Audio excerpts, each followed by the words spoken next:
Deputy Speaker, sleep health should be recognised for its importance in preventative health and wellbeing, alongside other things such as fitness and nutrition. And studies that have been done have shown it is just as important. Approximately 1 in 5 Australians are estimated to be affected by major sleep disorders, and these can include obstructive sleep apnea, insomnia, restless leg syndrome, circadian rhythm disorders and central disorders of excessive sleepiness.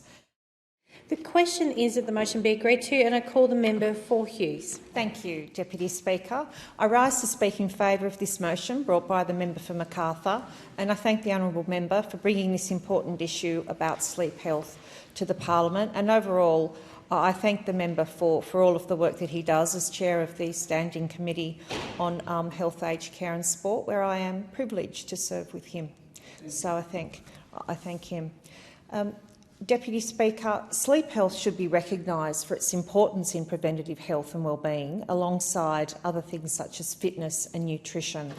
And studies that have been done have shown it is just as important. Approximately 1 in 5 Australians are estimated to be affected by major sleep disorders, and these can include obstructive sleep apnea, insomnia, restless leg syndrome, circadian rhythm disorders and central disorders of excessive sleepiness. And, Deputy Speaker, anyone who, unfortunately like me, wakes regularly at 1 or 2 o'clock in the morning and tosses and turns and then tries to function the next day knows the importance that sleep plays in being able to carry out and live our very busy lives.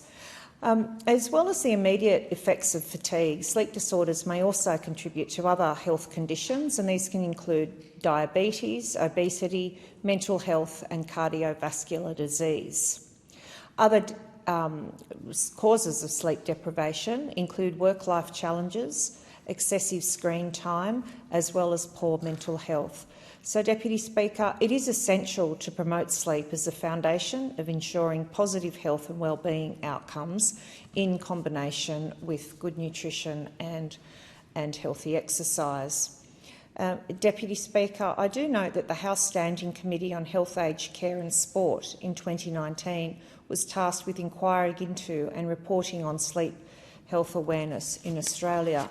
Particularly, the committee looked at 5 main areas: the potential and known causes, impacts and costs of inadequate sleep and sleep disorders on the community, the access to support and treatment available for individuals experiencing inadequate sleep, education, training and professional development that's available to healthcare workers in the diagnosis, treatment and management of individuals experiencing inadequate sleep and health disorders, workplace awareness, practices and assistance available to those who may be impacted by inadequate sleep or sleep disorders, and particularly it focused on rostering practices for shift workers, for example.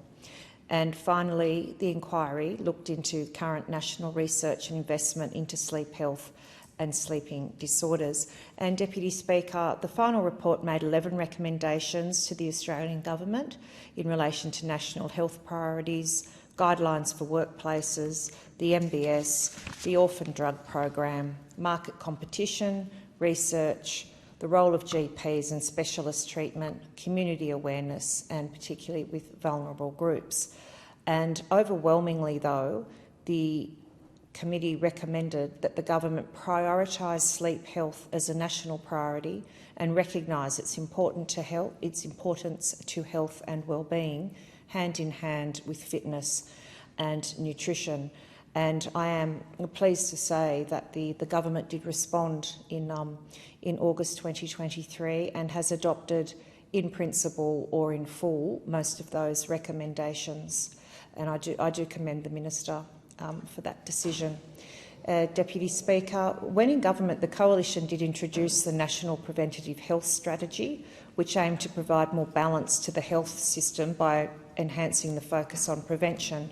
And it is very pleasing that the current government has continued with this strategy, which recognises that sleep predominantly, alongside nutrition and physical activity, is essential to preventing poor physical health and wellbeing. The length and quality of sleep over the life course is also recognised as one of many protective factors that contribute to positive mental health and wellbeing throughout life. So, Deputy Speaker, when we have evidence that indicates that developing and maintaining good sleep habits can support positive health outcomes, particularly where those habits are established at an early stage of the life course, I commend both this motion and also the actions of the government and the previous Standing Committee on Health for bringing this important matter to the Parliament. Thank you.